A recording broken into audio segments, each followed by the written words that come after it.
Hello everyone and welcome back to Lace's Dungeon. Today is the very last part of the side character series. Today's part is about the DM finding the posts.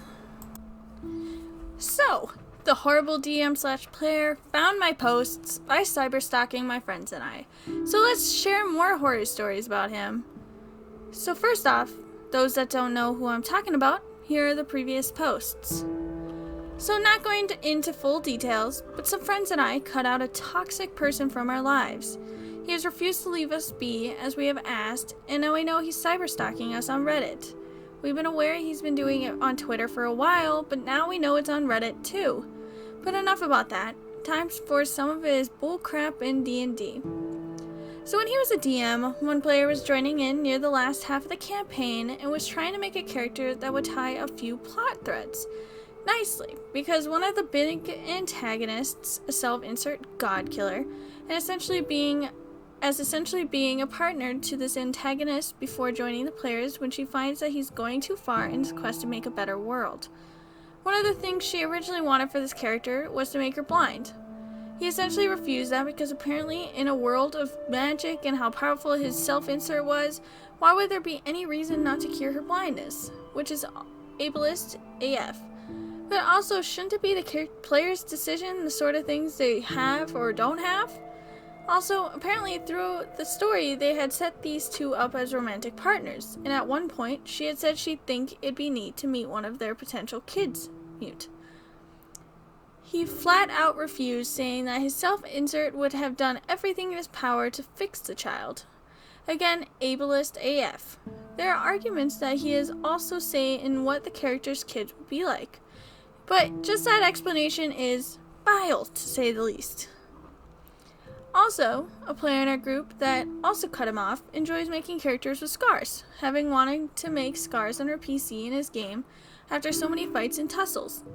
There were NPCs in the game he made that had scars and missing body parts like an eye, but seemingly strongly against this particular NPC getting a scar and tried to make up explanations such as healing potions or magic. Eventually, he allowed it, but it felt so strange why. Then, at one point, she shared a work-in-progress drawing for a mother for the character she'd be playing as in a game I'd be eventually running. He had made the comment of how attractive she was, but when the player mentioned giving her a noticeable scar, he commented disappointment in her ruining the meat. That's kind of when it hit us, why he seemed determined to keep her from scaring her PC in his game. It just left a very bad taste in our mouths. Onto the subject as a player. Thankfully, we never saw him as a player in a full campaign setting, but we did see inklings of how he'd have been as a guest character. So in a campaign my girlfriend is running, he wanted to make a bounty hunting guest character for a group to encounter. There were several sessions he'd sit in and listen to on Discord. In many cases, he tried to get us to have a lot of conversations about his guest character, who hadn't even shown up yet, stating things like how he'd kidnap one of us as a bounty, trying to come up with scenarios and potential conversations he'd have with each of us. He was starting to get to a point where it was less fun back and forth and more him pushing the subject over and over.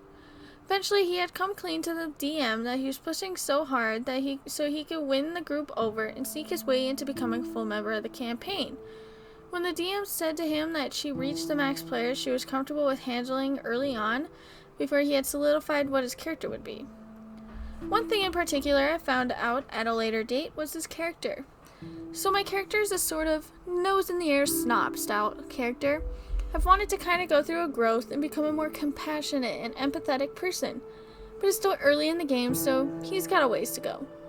I find out from my girlfriend that he had asked if Dragonborn can regrow limbs like lizards. When she asked why, he'd explained he'd want his guest character to cut off a limb or tail to cut him down a peg. When she told him that my character could not regrow his limbs, he moved on to ask her if it'd be okay to flay and skin my character. Messed up.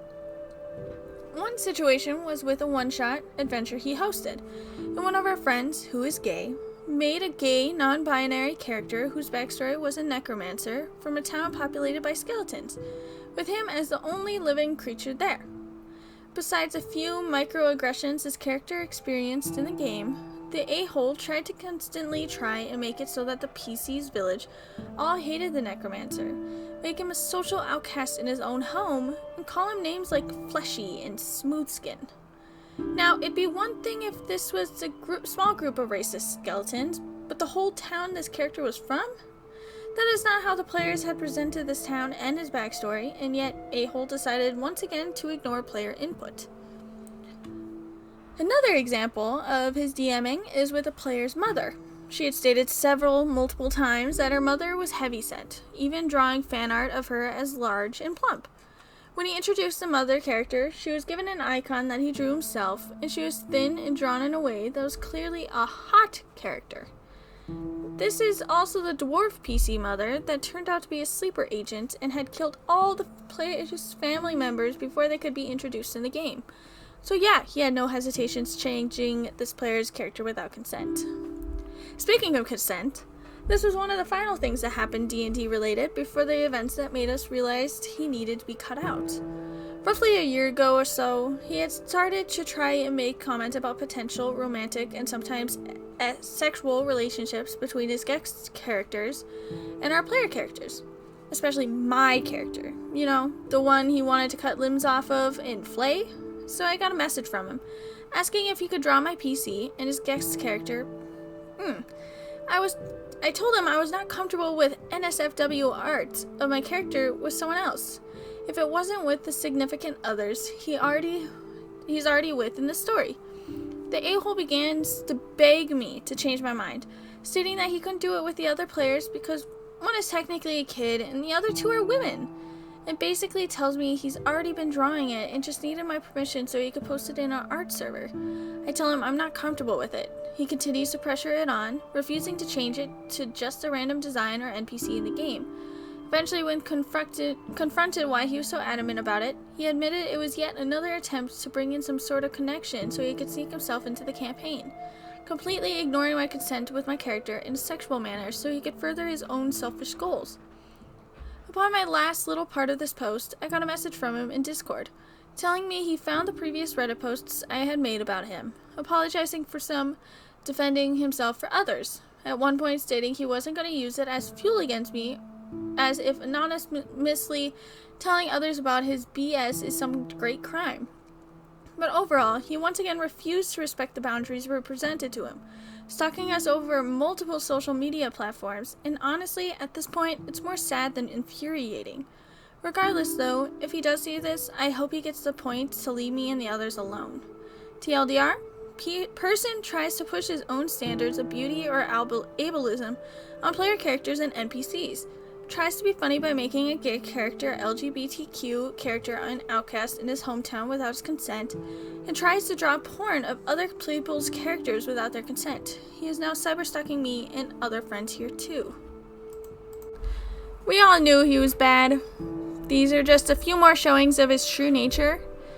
But I don't think there's much to talk about anymore. The DM was clearly in the wrong a lot of these, and after the others, I can't say I'm surprised. I don't truly have any more comments to say about him at this point. But I do hope to see you next time at Lace's Dungeon. Goodbye!